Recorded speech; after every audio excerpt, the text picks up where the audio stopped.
All right, here we are again for a new episode of the Slack Doctors. I am Dr. Chip.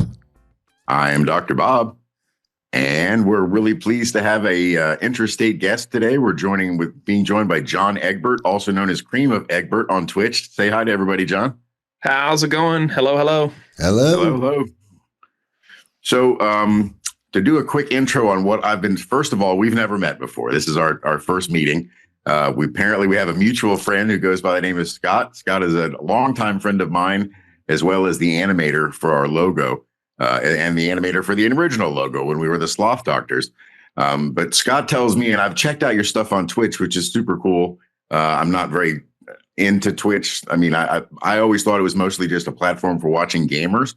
I follow a couple of guys on YouTube that have Twitch channels. I just don't watch them on Twitch, but I hear them talk about it all the time. And my nephew once had aspirations of playing Hearthstone on Twitch and getting paid to do so, but that didn't work out. None of us are quite good enough to do it. But the other thing you told me that you do, which I find even almost more fascinating, is are you the owner of an owlery, an owl farm? Well, there's two ways we can go with this. There's the kayfabe, or I can be honest with you, gentlemen. It's your choice. What was the first option? All right, kayfabe. Yes, I am a third-generation owl farmer. We have 32 legally acquired owls, most of them eastern barred owls. We harvest the eggshells and crop milk from these creatures for high-end restaurants in the tri-state area. Mostly old world stews you'll find calling for some of the crop milk and eggshells that owls produce on a quarterly basis. Wait, what is crop milk? So there's a handful of bird species that will produce crop milk, and this is to sustain their offspring in the first few months. And it is a gland located around the neck area of certain bird species, flamingos. There's a handful of penguins that do it, pigeons, and then, of course, some owls. It's a secretion from their actual neck area, and it is nutrient rich, protein rich, has a consistency of maybe cottage cheese or something like that. And it is used in several old world stew recipes. So Almost like the ambergris of the skies. Exactly. Yeah. And of course, I got to ask, how do you milk an owl? Well, you just have to wait. And once they have a clutch of eggs, you kind of have to be there, right place, right time. There's a series of tools we use to collect that, of course, is safe for the owls and doesn't harm them in any way. But it's an honest living, you know. I was going to suggest carefully and possibly at night, but I think your answer is probably even more specific. It's almost, it's typically like that twilight portion of the day that you want to sneak in there. Get in, get out, try not to disturb them because the talons are sharp and they have very strong talons. Their grip strength is incredible. My dad was a very avid amateur photographer. And once he retired from working for IBM, he basically dedicated the rest of his life to just traveling around the country and the world to take pictures of birds. Oh, wow. So I would not be surprised if you've even met the man. He's probably been to your owlery. We do have a lot of photographers come through, interested in the farm, and it's I often am met with disbelief, but it's a really fun job to have. I like it. Right, I live in Gainesville, and there's a tremendous amount of birds here, and raptors and birds of prey, and even in the apartment complex I live in, I've seen, I think 4 different times now, I've seen a pretty sizable owl around here at night, terrorizing the local cats, ducks, and squirrels. I think it's such a cool experience to bump into an owl. You know, I'll do an evening walk, and even, being used to seeing them on a daily basis, I'll see one up in a tree, and I just think they're so mysterious and interesting. And I don't know, it's kind of. Now, what part of I lived in Ohio for a couple of years, and it was the only time that I ever experienced, and this is an owl-related story. So my car has a sunroof, moonroof. For some reason, they call them moonroofs now instead of sunroofs. I guess they realize no one's driving around during the day sweating their ass off. But an owl had left an owl pellet directly on top of my car. So when I opened the slide part and looked up, I was able to see up into an owl pellet because of the glass. Cool. and it was disgusting, but it was also pretty interesting. I mean, all you the could little see bones in there, and fur, and it was a nice little compact wad of everything that he couldn't fucking digest. It's a gift. So, John, what part of the country are you in? I'm in Columbus, Ohio. Oh, okay. I thought you were in Asheville or something. All right. Yeah. So, where do you keep the owls? Are they kept in like a coop or something? Yeah, it's a coop that we have outside, and then there is like a series of shutters on it that will, keep them in the dark, and when they want it and things like that. We open it up at night. So they don't leave the coop. They don't go out and forage on their own. They sort of have to be trained. We don't clip wings or anything like that. That's illegal in the U.S. But what we do is there's a few that we've had for more than a few seasons, and they become friendly with me and the family, and we can actually let them out for short periods of time to hunt, just in our yard and around the neighborhood. So where I live is, somewhat suburban, and the neighbors always have questions about it, but yeah. So they basically know where they live, though, so they always just come back to the coop? They do come back, yeah. They know, I mean, it's basically they form a personal relation.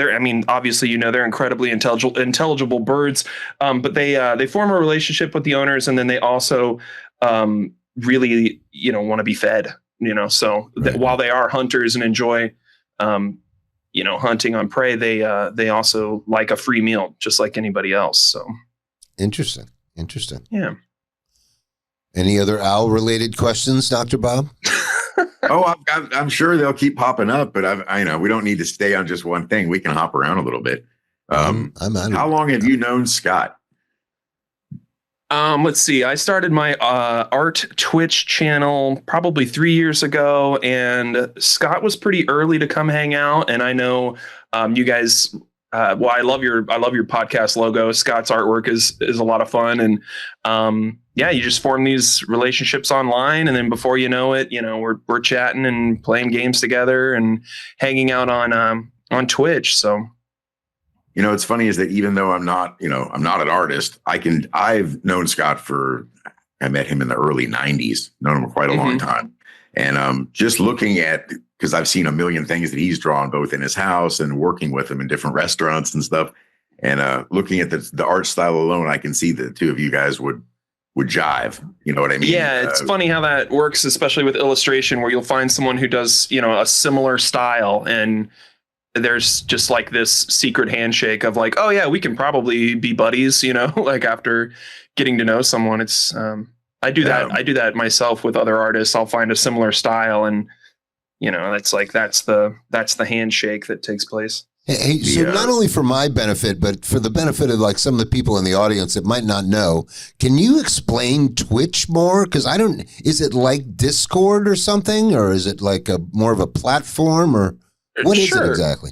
Yeah, so Twitch is like you said, it's mostly video game streamers, and then I would say like people that come on and influencer types, YouTube channel type people that will host like just chatting sessions. Like that's an entire category on Twitch. It's called Just Chatting, and they sit around, they show a little cleave.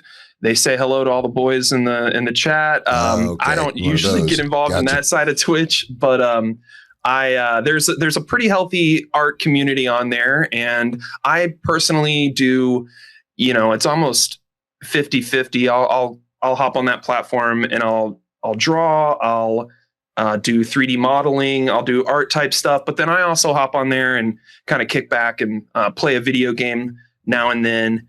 I have a handful of friends that I'll tap, to kind of come on. I do a show on Thursdays right now. It's called Just Call Me Billy, and it's sort of a love letter to the anthology horror series Creepshow. I don't know if you guys are familiar with that from the early 80s. Creepshow 1 and 2. It's like some of my favorite horror movies ever. And I remember the comic me and my older brother, his name's Joel, we will watch a segment of Creepshow on Twitch. We'll pause it and comment, provide commentary and kind of give it the old Mystery Science Theater 3000 and make jokes where we can. And then after that, we will do a few rounds of trivia.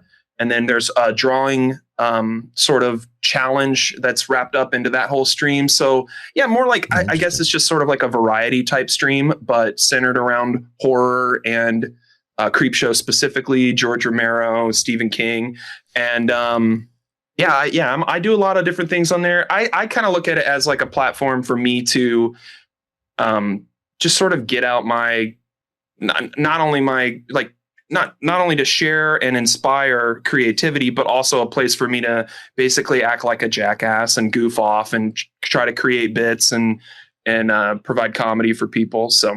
All right. So in the vein of Creepshow and Mystery Science Theater, have you seen the movie Substance? I have seen Substance. Yeah. Oh my God. Is that not the worst movie you've ever seen in your life or what? You don't want to be, I want to do a Mystery Science Theater. You don't want to be eaten while you watch it. You know what I mean? No. Good point. Anyway, it's pretty gross. I haven't seen it, but I'm guessing it's like on par with like Human Centipede or something. It's a lot of body horror for sure. Yeah, a lot of mutated, greasy, slimy situations. Demi Moore killed it though. I'll tell you what, that movie, that was one thing I took away from Substance was like Demi Moore is still in the game. Like she was great in that, I thought. Yeah.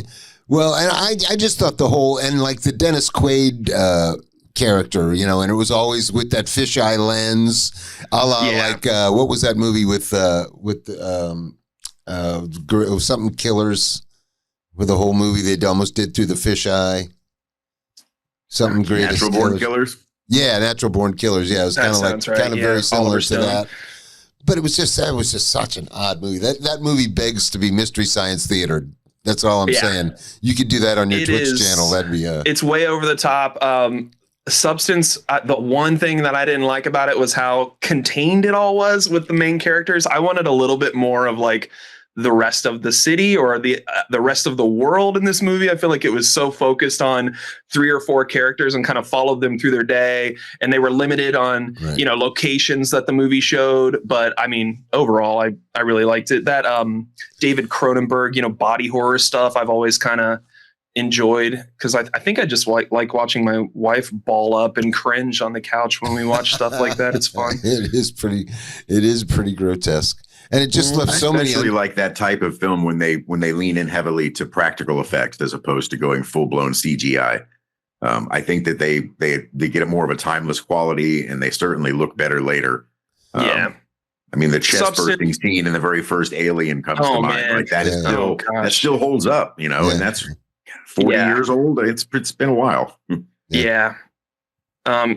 If you like the practical stuff, Substance actually does a really good job with that. They really try to hold back on any of the CG stuff, and I'm the same way. And I think the industry is swinging that way a little bit, where they're starting to figure out that when an audience sees a bunch of things that don't exist on the screen and are generated by computers, like we're trained to that now. Like we know it kind of pulls you out of the story. It's like, okay, I'm watching a video game cutscene now. So, it's hard to, I think, maintain the suspension of disbelief with too much CG. So I like that it's trending back. Yeah. The whole concept of special effects loses its luster when every single shot has an effect on it. It's no longer now the shots that matter are the few that don't. Yeah. And I'm not a filmmaker, but I think the concept of using practical effects and being there in the moment on set with lighting and your angles and whatever lenses you're using, you just have the ability to find interesting shots or interesting ways to move things. Whereas with CG, everything is planned down to a T. So there's none of that fun, accidental, movie magic type stuff that can happen. Yeah. No lightning in a bottle when it comes to CGI. Exactly. Yeah. But I mean, like anything else, there's really good CGI, and then there's kind of, the Marvel stuff or whatever that we just kind of get served up on a summer by summer basis. True. So, right. Well, I mean, when, I try to think about Jurassic Park, 1992, 1993, the best. When people's jaws just hit the floor, but then I was more impressed by the use of CGI in things like Forrest Gump, like inserting people into narrative, into, actual footage, or tweaking actual footage to make it look as if something really happened that didn't. Even the ping pong scene, just animating the ball. as opposed to everything else. Just that one little, nice little sneaking in there really makes the scene, and it doesn't detract too much from the suspension of disbelief, even though, it's Forrest Gump. Right. Apparently in the book, I haven't read the book, but apparently in the book, he's like an astronaut and a pro wrestler, and Forrest does many different things besides what's shown in the movie. Oh, that's hilarious. Yeah, as ridiculous as the movie is, they actually toned it down. The book is more ridiculous. And there's even a sequel, which I think is called Gump and Son. Oh, no. Hideous and not worth reading at all. Although the first one is fun. The first one's worth reading just to see how different it is and how much more ridiculous it is than the movie. That's definitely the best part about that. And that's all I'll have to say about that. And that's all I have to say about that. No, the hidden CGI is nice though. When they're pulling all the strings, but it doesn't steal your attention. It's just to sort of support the scene or story that's happening, and it's not the main subject. I'm all about that. Oh, and you know what else I noticed? Go ahead. I want to say it was in that movie Substance, but it might have been something else. But they seem to be using blatant subliminal messaging. Like you can see stuff flash, but you can't tell what it is. Was that in Substance at the end, maybe? I think there's a lot of that in Substance, yeah, with just the But it was in something I just watched, and it was like, all right, obviously they're sending some kind of subliminal message. You don't know what it is because you can't see it. But it's like, all right, what are those, it makes you want to like go back and freeze frame and see what they're showing you, But yeah, just full screen text sometimes, or close-ups on, weird parts whatever of the I saw creature, last time, it was it was so brief you couldn't tell what it was. I mean, except for subliminally. That's exactly how it works, which is like they're just blatantly doing it now. It's like, all right, well, tell us what you're tell us tell us what you're saying. You don't have to sneak it in there. Just tell us. You're losing shit. Slow down. When I first met Scott, he was working on, I think it might be the only one he ever did, but a claymation film called A Strange Day for Frankie. It's not very long. Obviously, I mean, it's the amount of work, all the sets that he had built and the painstaking, tiny little incremental changes before each photo was taken. But the reason I bring it up is that he inserted at my request a piece of subliminal art into that. And I'm not sure what frame it is. I'm sure he has it memorized, but there is just one solid frame of a Bob Dobbs face takes up the whole screen, and then it's gone. Cool. And it's just that lightning fast. Yeah. If you didn't know it was there, you'd never see it, but your brain knows it's there. Nice. We've been spreading the word of Bob since the early 90s. I'll have to check it out. Is it on YouTube or something? Or I think it's on. I don't think it's on YouTube, but if you go to his website, scottsgraphicsandstuff.com, I think it's on there. Okay, cool. So, John, are your politics similar to Scott's? I would think so, yeah. I think in the creative world, and maybe this is just because of my algorithm and what I'm exposed to, but I think a lot of folks in that creative expressionist kind of world lean that way. And I don't know the psychology behind that, but it is something that's come up in conversation a few times on our stream and things like that. You'll see a lot of anti-Trump artwork. You'll see a lot of political artwork all over the internet. It's rare that you see a matching amount of pro-Trump artwork. You know what I mean? Tough. I don't know if that's tough. just it's tough to be pro-Trump. So what are your thoughts on this whole Charlie Kirk thing? Oh my God.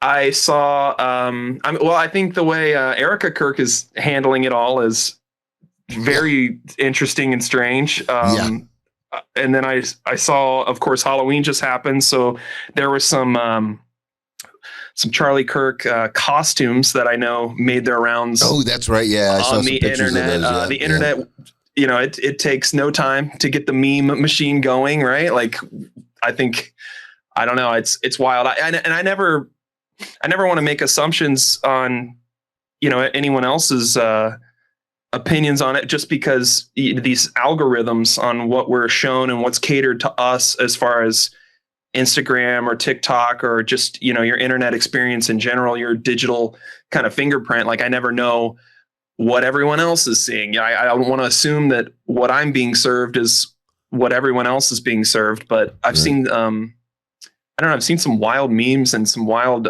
jokes happening pretty quick after all that. I don't think what we're being told is necessarily 100% the truth. I think I'll say that. Yeah. It can't be. Well, let me go through some of the latest. We're all in agreement on that. Okay. Some of the latest. I don't know if you guys know, but Tulsi Gabbard is basically Kash Patel and Dan Bongino and all those guys' boss. And she apparently not her, but one of her underlings had started looking into the Charlie Kirk thing, and Kash Patel apparently shut him down. Like, oh, no, you can't look into this. It's only we can look into it. That's it. You can't do it. And it's just like, wait a minute. Now this is it's just gotten so ridiculously, it's so JFK 2.0. It's just ridiculous. It seems like a movie or a comedy or a dark comedy or something. Like it really doesn't feel like reality, or at least the expectations of a stately political, sort of organization. Yeah. Or it's really like weird, badly written skit. Right. And not only that, Kash Patel is he was on some, I don't know if it was a newscast or podcast or something, but he's on there saying, listen, we're not going to give out any more information. His exact words are, we don't want to get out ahead of our skis and compromise, the court proceedings. Like, it's too late for that. You already put out a bunch of bullshit that doesn't make any sense whatsoever, that you have no proof of whatsoever. Look, if you don't want any conspiracy, show us something. Show us some kind of, solid evidence of anything. There's just so much. Everything they've said is easily defeated in court. Easily. Like, that's hearsay. Not even, prove it. Oh, we've got the gun. Yeah, well, you got a gun. That doesn't mean, prove that's the gun that shot anybody. Now that's the part you're leaving out, It's just so crazy. And then I don't know if you've also seen, I think it was yesterday or maybe the day before, but also Tulsi Gabbard came out and is dropping the hammer on Comey, on who's the CIA, Brennan, even Obama. They're saying is maybe looking at charges of the whole Russiagate thing. She's bringing the heat. She is not messing around with that stuff. But I don't see, I don't see how they're going to keep covering up this Charlie Kirk thing. It's just, and they've banned cameras from the court. The prosecution appointed the defense attorney. It's just such a. You think they'd be better at it? You know what I mean? You think it'd be harder to dig and realize maybe there's misinformation, or it's a letdown. If you're gonna do a conspiracy, make it tricky. You know what I mean? Get Mel Gibson involved in some red string, and make it an actual puzzle. This shit is right out here on Front Street. It does a 14-year-old could figure it out. It does seem like they're not putting the effort in. They're simply unaware of what technology is capable of. I was shocked at the variety and. All right, hold on. He's counting us in. Hold on. In that little town of Link, I think there's a stretch on Memorial Highway that literally has every major fast food franchise that you can think of. Just all every one of them in a row within a 3-mile stretch. You could theoretically commit gastronomic suicide if you wanted to, and just I want nuggets from here, fries from here, a burger from here, a sandwich from here, a milkshake from there. Just go down the line and get. You're driving through and you're like, holy shit, I haven't seen a Long John Silver's in years. It's White Castle. The kind of things that you can really do damage to yourself. The only thing that should be on that road that's not, and I wish it was a Skyline. That's one of the only things I miss from Ohio is Skyline chili. And yes, you can make it at home. You can, it's pretty good. Here's one thing I did learn, 2 things rather. Never buy it in the can. The canned chili at the grocery store is fucking hideous. You got to buy it frozen. Yeah. And also, don't ever buy it frozen with the spaghetti included.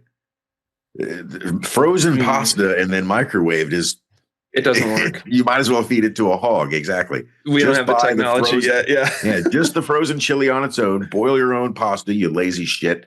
And take 7 minutes. Yeah. Exactly. And that's pretty good. Oh, and also don't ever let other people that have never seen you make it witnessed this, but you can't skim all that grease off the top. You want to.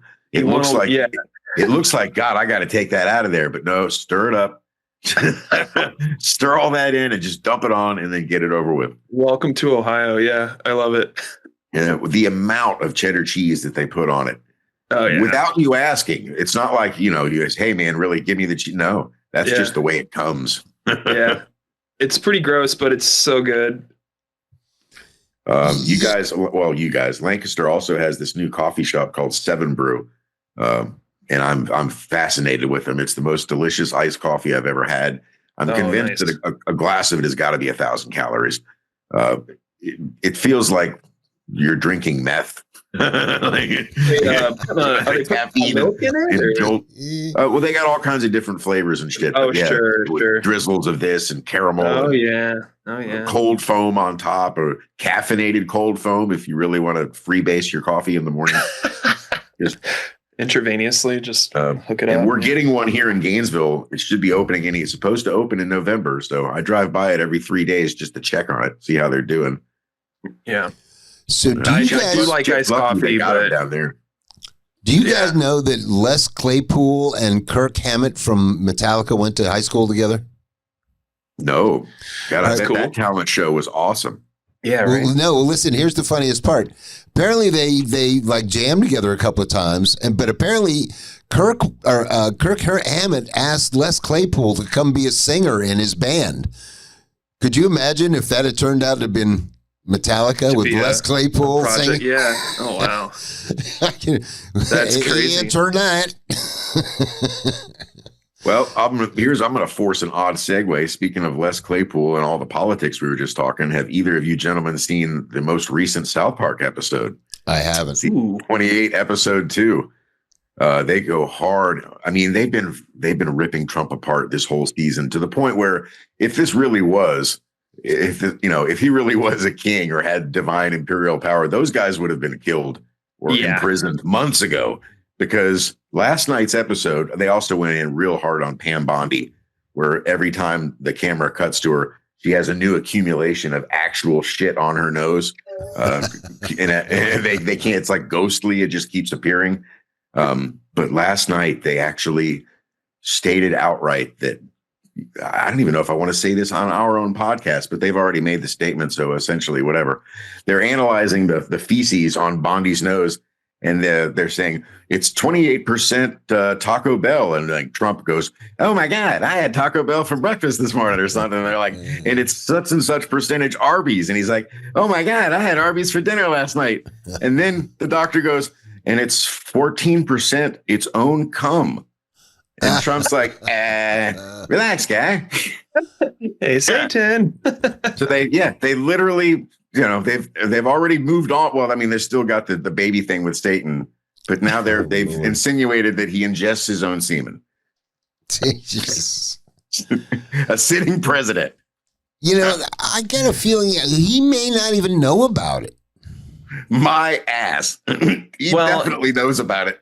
I would not think only he do would they say know about something. it, but they're claiming like they're claiming it like they're in on the joke. I don't know if you've seen some of like JD Vance. He'll like retweet some of this stuff and be like, "What an honor to be in South Park." It's like, no, you ass. You're not in on this. Yeah. You're the worst, and they're calling you out. I mean, they have had people that have appeared on the show that are real people that it was an honor for them, like Radiohead and Elton John and shit like that. Oh, sure. This is not one of those times. This is not what's going on. I love the way they've got Vance portrayed as Tattoo from Fantasy Island. Right. It's fucking great. Yeah, I've never seen Fantasy Island, but I was aware of it, and I had to explain that to my wife when we were watching. I was like, "You get what they're doing with JD Vance, right? That's Tattoo." That is and a pretty old reference. Image, of him off of just Google Images on my phone, and she started cracking up. She's like, "Oh my God, I had no idea." It's even more comical when you think about how unhinged the little guy, the little person, Hervé Villachez or something like that. His name was the actor. Okay, played Tattoo. He was a lunatic. Yeah, brandishing a weapon all the time and shooting at people and hanging out with prostitutes and blow and an alcoholic and just gambling. Just a complete full blown degenerate. Wow, wouldn't you be? Did not know that.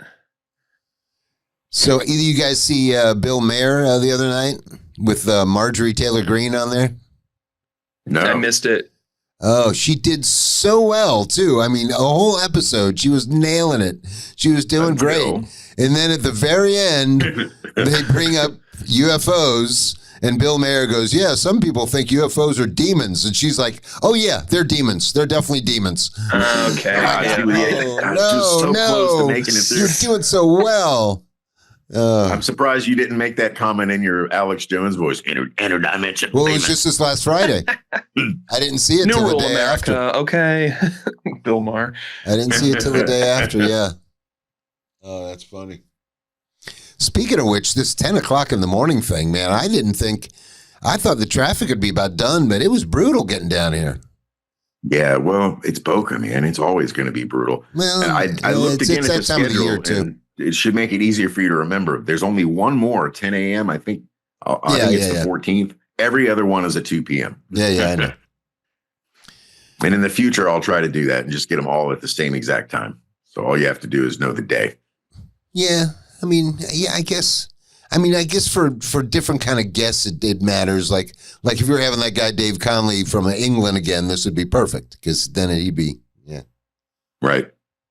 All right, so have you guys seen the Ronda Rousey thing going on now, where she's been making a bunch of comments about Joe Rogan and how she's unappreciated in the sport or whatever, and it's like, I wish she'd come back and fight that chick, Mackenzie Dern. She'd kick her ass in a heartbeat. And not even like the last chick that beat her, Holly Holmes, was a striker. This Dern chick would out wrestle her or would out jujitsu her. I'd love to see that. I'm surprised she would say that, considering how much Rogan did for her career when she first came. I mean, exactly. He hyped her up more than anybody ever did. And he never said anything about her that wasn't factual. You know, she was kicking ass. I never liked her. And he said, until somebody comes along that knows how to strike. And then, I never liked that chick. I think that kicked her in the face and knocked her the hell out. Yeah, it was Holly Holmes. Yeah. I think a lot of people are turning on Rogan right now, especially in the comedy world with what he's done in Austin and how he used to sort of be a gatekeeper of.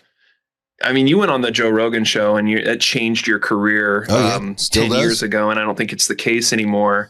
Oh, I don't know. I think it still does. See a lot of these comedians kind of separating themselves from him and that whole Austin scene of comedy. You know, the Tony Hinchcliffes, the Bert Kreischers, the Tom Segura's, that whole kind of crew or whatever.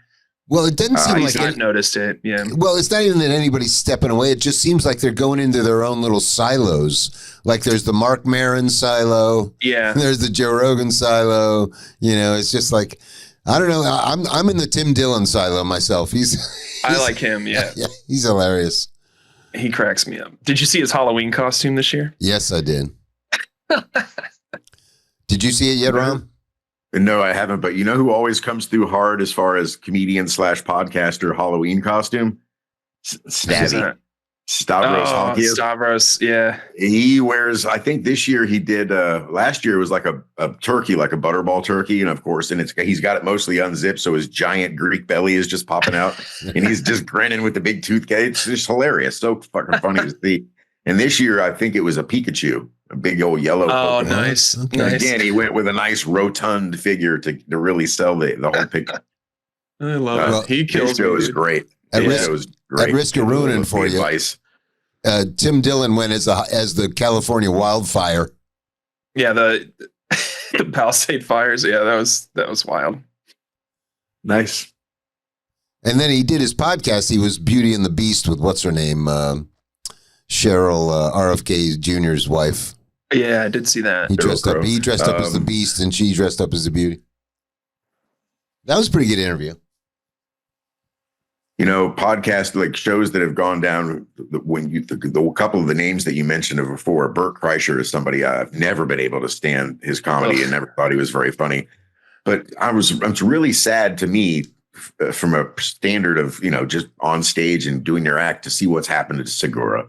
I used to really like Tom Segura. I thought he was a really funny comedian and his whole persona has changed. I mean, maybe it was just revealing what he always was or whatever, but he's kind of just an abusive asshole at this point, and he mocks his own audience. And I don't know. Yeah. I'm not a fan anymore. I used to be a fan, not a fan anymore. Yeah, same. I've seen him live. And actually, when I saw him live here in Columbus, I think I was the only person in our little group that went and saw him that walked out kind of like, that was fine. You know, I did not think that was the, high on my list of comedy shows that I've seen. And the way he behaves online is just kind of cringe, and I don't like it. No more self-deprecation from him. You know what I mean? None whatsoever. Yeah. He's a very hubris, haughty bastard. He got rich and he got on Ozempic, and he got he's got Hollywood teeth, and he goes, he's trying to, exactly. He is a complete his cars guy. And the whole deal. Yep. He needs to like break a leg again or something. Now that was good content when he shattered his arm. That's the funniest thing he's done in the last 10 years. Yep. Oh man. That'd be brutal. Yeah, my comedy podcast consumption has gone way down. I don't know how many more times I can hear a comedian explain what it's like to write comedy, or what it's like to bomb on stage, or what the road is like. Like, it's just just not interesting to me anymore. Schultz is pretty good still. I also don't need to see, or rather be forced to even hear a second of a clip of another AI 50 Cent conversion song.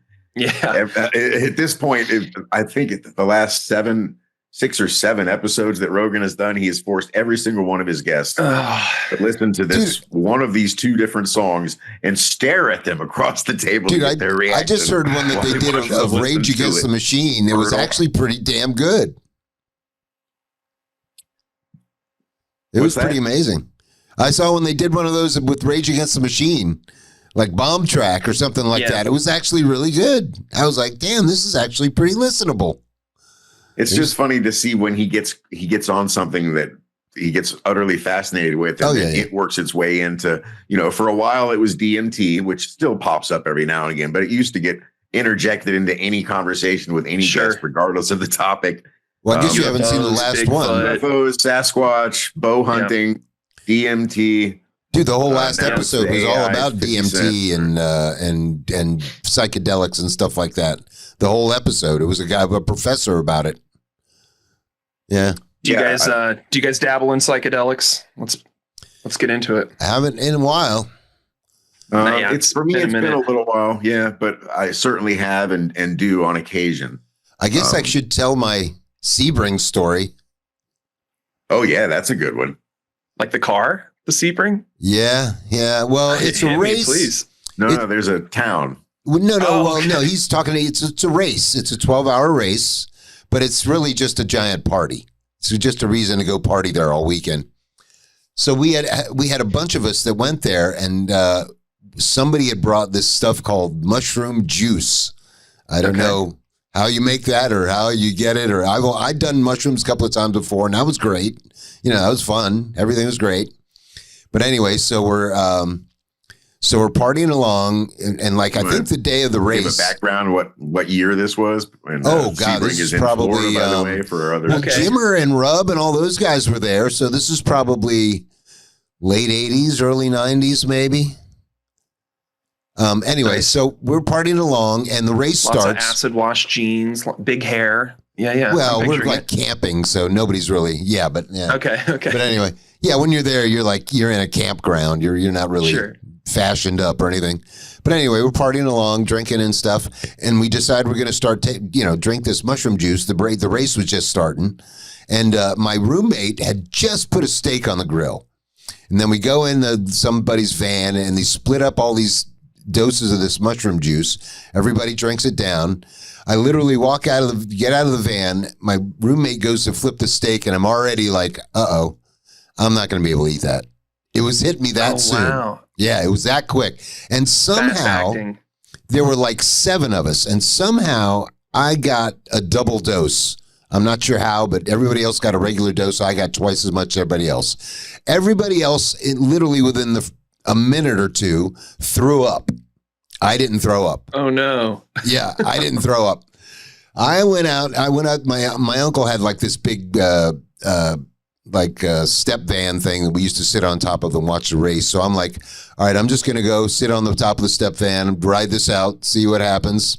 And I go up there, the race is going on, and it starts to rain, but not like a light rain, but you know when it starts raining with just big, heavy drops every once in a while?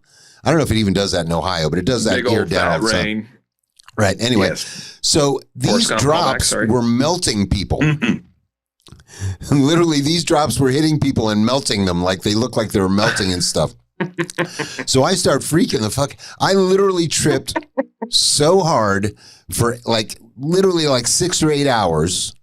I ran around naked. I beat the crap out of some huge dude that was about 240. My uncle beat the crap out of me. I'm pretty sure I spit in my mom's face. Oh, God. I thought the rumor I heard was that you swung at your mom, didn't you? No.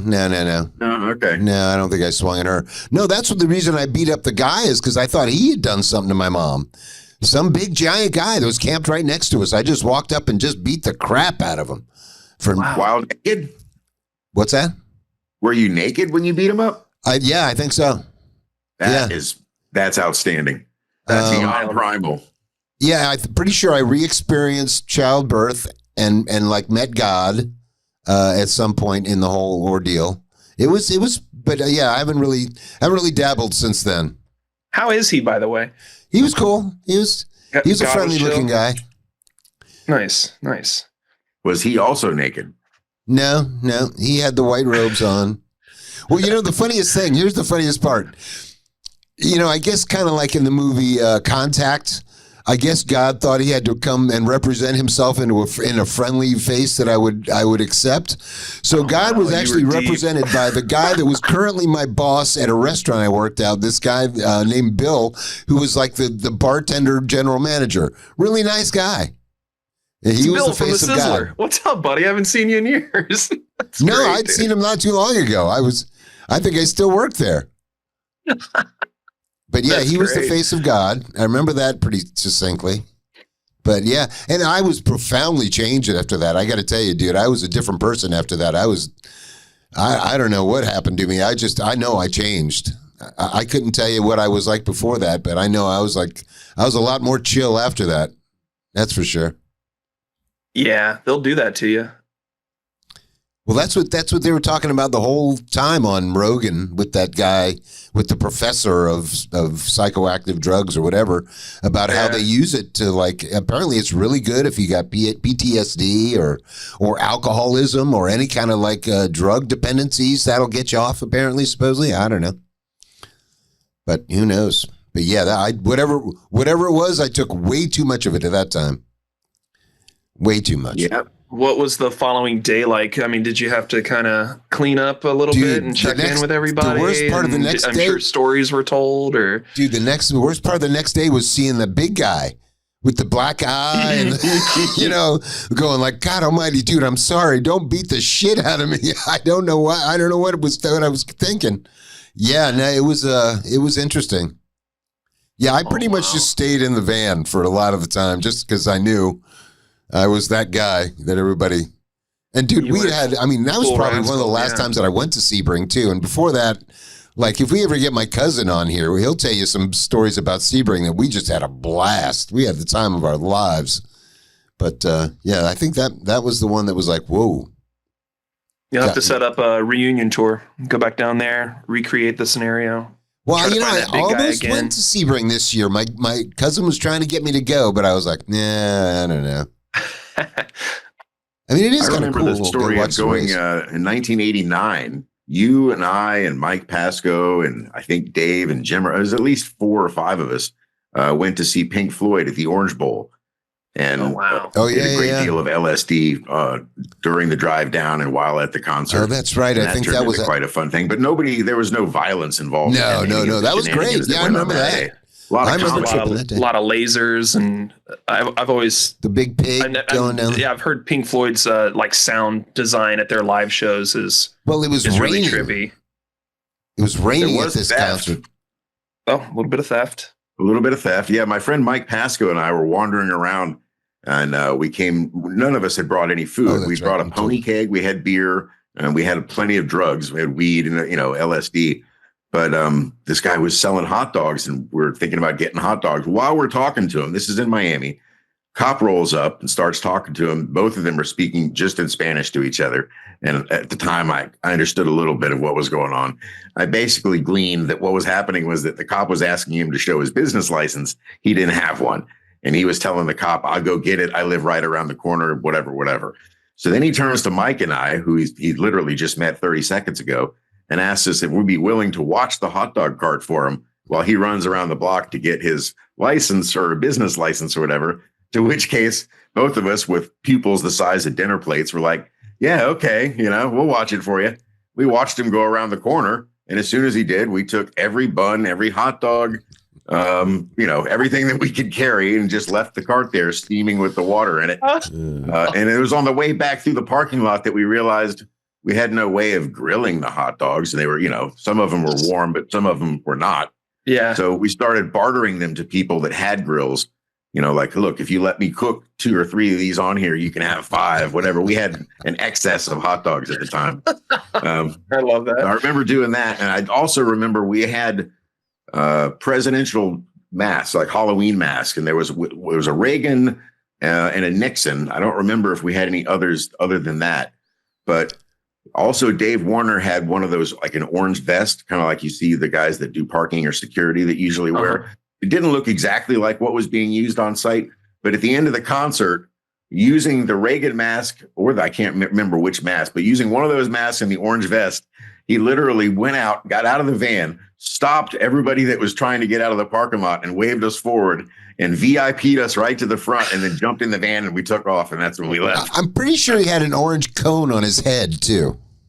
Yeah, that sounds about right. Yeah. Yeah, you guys are assholes, is what it sounds like. You stole a bunch of hot dogs and then you misrepresented yourself for personal gain. That's great. Yeah, it was. It was the 80s, man. Behavior. I love it. So it was a step in the right direction. Right. We had just watched American Psycho. We were a little bit of tomfoolery. It's fine. Yeah. Right. And then the next hallucination story, whatever I can think after that, involved our buddy Scott. And this is back in the early 90s, working at this restaurant. A bunch of us decided to have a little extracurricular party one day. We all planned it. We knew, the day off and the day after that, mushrooms were acquired. And somebody that worked there found out about it. It was a rather younger than the rest of us, was the busboy. And his name was Chad. And he really wanted to attend, and he said he'd done it before and blah, blah, blah. And so, yes, Chad was invited along, and that was a huge mistake. Oh, Chad lost his fucking mind. Oh, no, Chad. Chad had a very, very bad experience, and we all had to take turns babysitting him for about 12 hours. That's rough when someone is not having a great time, and then you're fucked up too. So you realize, like, oh man, we have to kind of care for this person. Mm-hmm. That goes with alcohol, mushrooms, anything, right? Like somebody's just not having a good night, and you're just trying to do a little bit of damage control, but you're dealing with your own stuff. So it's he had lied. He had lied about having ever done it before. He'd never done it before.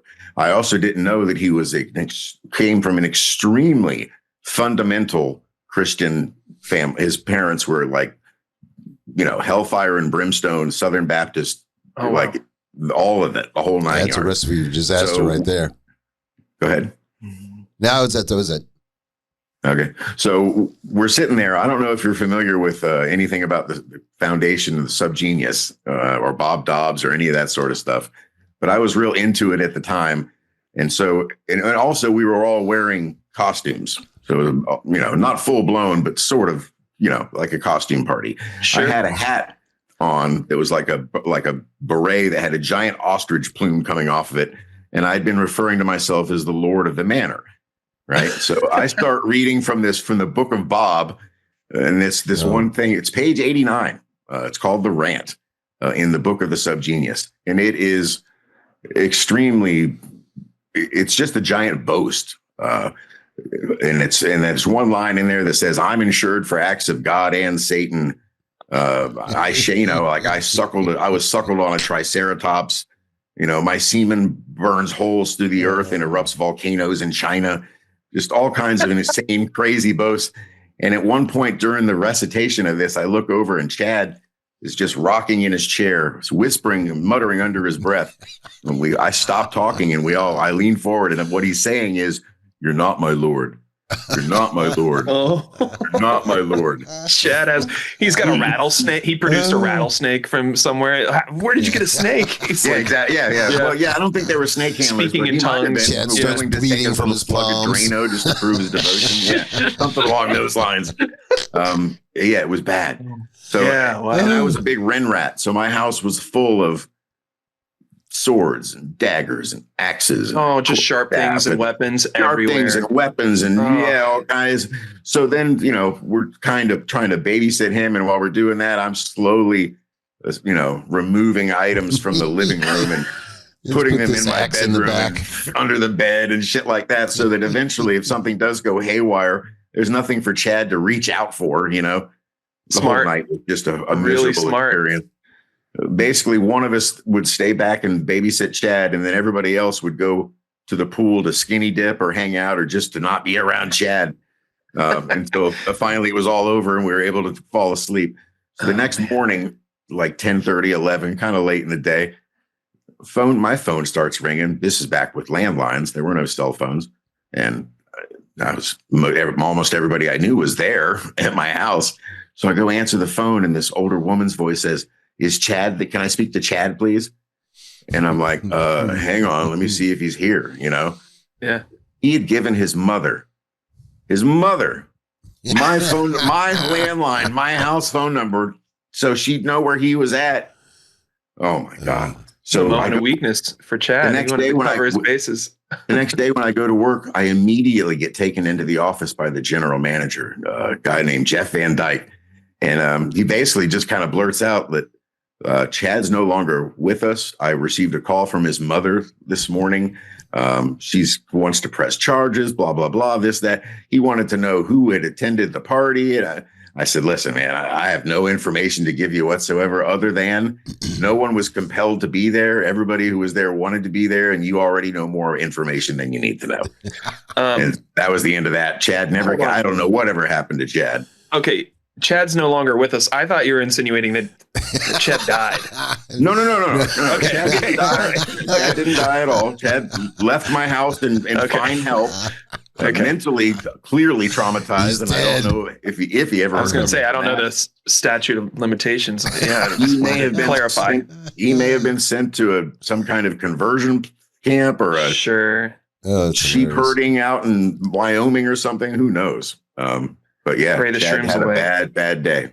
So speaking of acts of God, there's one last topic I wanted to talk about. I just saw and you can tell me if there may be situations up in Ohio that may be similar to this. I know you guys got property tax issues up there, don't you? Oh, ours is pretty high. Yeah. Anyway, so they're claiming that the Florida housing market is crashing, which in the Southwest it is, because apparently you can go over there now and buy a house for next to nothing, but it's still being repaired from the last 3 hurricanes. So you still got to finish repairing it and then hope that you don't get hit by a hurricane again. So who is buying these houses? I mean, it's hilarious. There was this lady on the news that literally said, "I've been flooded out 3 times in 2 years." So who's going to buy that house? And do they disclose that you're buying a house that sooner or later is going to be flooded? I mean, unless you put these houses on stilts, it just doesn't make any sense. Yeah, I guess it would be like a common sense thing. You know what I mean? Like if you were maybe younger people are excited about moving to, Hurricane Alley. I don't know. That sounds like a terrible investment. It's not just there. The same thing happens in the Outer Banks in North Carolina and those islands near Cape Hatteras. People just keep building houses there, and it's easy to find video footage on YouTube of them just washing away, and those things are on stilts. And they still, Well, the thing the is, land itself just falls apart, falls away. they've let them just develop so many areas that they shouldn't have, that are basically swamps that are never gonna, that's where the water goes. You don't want houses there. That's where the lake is. That's at some point you either didn't build it up enough, and so somebody's gonna have to eat it on those. I mean, somebody might buy them now and get lucky and not get hit by a storm for 10 or 20 years, but sooner or later. I mean, even that whole Tampa, Clearwater, St. Pete is one of the worst. In the nation, I would say. That's exactly what I'm talking about. What's that one place called? There's one community south of Tampa in particular it's just like the whole. Whenever it even rains hard, the whole place is underwater. It's like so. I don't know. I don't know how you'd sleep at night. You know what I mean? You're like, all right, we're all moved in, and we got most of the mold taken care of, and then you're just waiting for that next storm to roll through. That sounds horrible. Well, it's got to be the situation's got to be right for there to be that kind of flooding. And to tell you the truth, what happened with the last couple of storms is some of them didn't even hit that area. They just went by there, but just pushed enough water up into the. See, that's the thing about Southwest Florida. It doesn't have all of the East Coast of Florida has a ridge.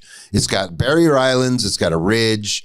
There's only so much flooding that can even occur, but the Southwest, it's just all flat. There's nothing to stop the water to come in, including the canals that come in there. There are 8 billion canals that go in there, and once those flood, it's crazy. I don't know what they're going to do about that stuff, because who's going to buy it?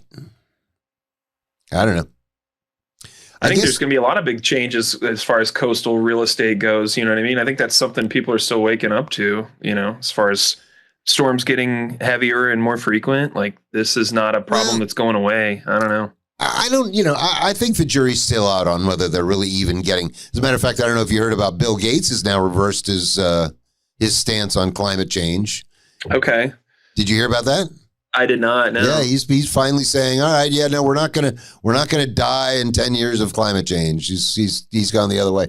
But we talked about this last episode even. I mean, it may be changing ever so slightly, but I think it's more of a problem with the developers and the development, and the people not going, hey, maybe you shouldn't build houses there. That looks like a swamp. All right, so if you fill it with a bunch of mud, where's the mud going to go? Sooner or later, that's going to get washed away. It's just, I don't know, it just doesn't seem like they're using common sense here. Yeah, I mean, that's a good area. The Mississippi floodplains is another good area, a good example. Pretty much all of Arizona. Like, there's some places where it's just always been so ungodly hot. Well, it floods in Ohio too, right? Do if AC cuts out in summer, I'm assuming they just die. Mass death. Well, floods in Ohio and stuff every once in a while, doesn't it? Like rivers and stuff, doesn't it? Yeah, Columbus is in pretty good shape. Cincinnati got hit pretty bad last year with some pretty major floods. Yeah, you'll see it every once in a while, but I think in New York City underwater, like right now, aren't they flooding like this last couple of days? Like the subways all underwater and stuff.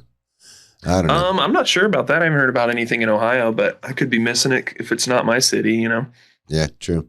It's funny. I know what a map looks like, but it wasn't until I lived in Ohio that I really realized how insanely close it is to Kentucky. And growing up in my mind, Ohio was clearly the North, and Kentucky was clearly some sort of hillbilly South. It's like right there. It's right where and Cincinnati especially. Well, speaking of which, I was crossroads for that. I was just seeing a thing about property values on the interweb, and if you wanted to live in West Virginia, we could buy places there cheap as dirt, but then you got to live in West Virginia. Yeah, I've driven through it, and I'm gonna. That's a hard pass. That's the best thing to do with West Virginia is kind of just be passing through. I've gone camping there before. It's got some cool old, mines and some cool, hiking areas and natural land and stuff. But I wouldn't want to live there. It's very pretty, but very pretty. Yeah. Actually, where we should be looking. So vicious.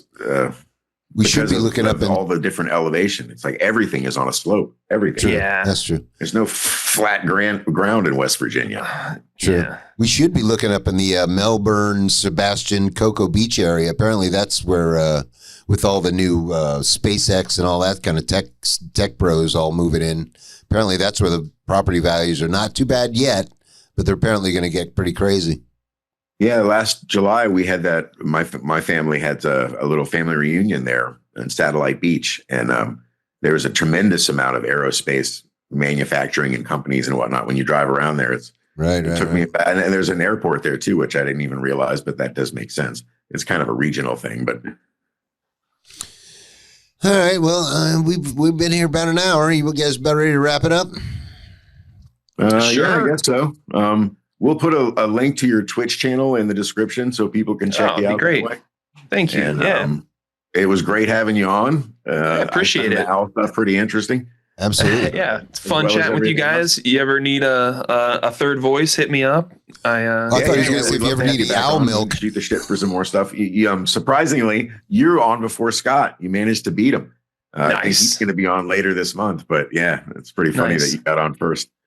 So, well, I'm following you guys on all the things now, so I'll definitely check out some future episodes and definitely that Scotty episode. He's absolutely. Yeah, thanks for doing it, brother. Of course. Thank you, guys. All right, guys. Well, like, comment, share, subscribe, all that good stuff. Dr. Chip, would you like to give them the hotline? Sure. 904-549-9024. Call and leave a comment. Yes. Nobody's called yet at all, have they? No, not even you, even though you said you would. So I can't remember the number. No. All right. We'll see you next time. Thanks, guys. We'll see you next time.